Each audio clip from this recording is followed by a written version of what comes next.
Le TCO, c'est le Total Cost of Ownership. Et si on l'applique au monde de la recharge, c'est le coût cumulé des recharges en itinérance, des recharges sur site et des recharges à domicile. C'est très difficile. Même les plus grands directeurs de flotte avec lesquels on travaille n'y arrivent pas. C'est pas par manque de rigueur, c'est simplement que les outils aujourd'hui n'existent pas. C'est assez compliqué de calculer le TCO, il faut prendre en compte plusieurs facteurs. La recharge sur site, est-ce que vous en avez ou pas? La recharge à domicile, est-ce que vous mettez en place un tarif unique ou un tarif spécifique par collaborateur? Et la recharge en itinérance, sur quel réseau vous rechargez, à quel prix, et s'il y a des frais de parking par exemple.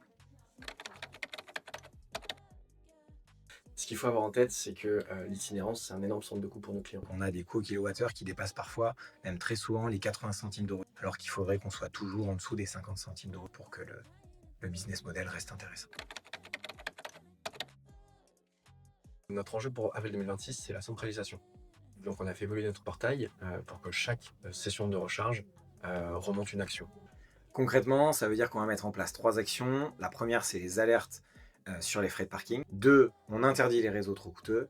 Et on fait un maximum de reports sur la recharge sur site et la recharge à domicile, là où on a une meilleure maîtrise du prix au kilowattheure. Ce qu'on a pu voir sur une flotte de 700 véhicules, c'est 13 000 € d'économie, simplement en analysant les sessions de recharge qui ont été faites sur le mois.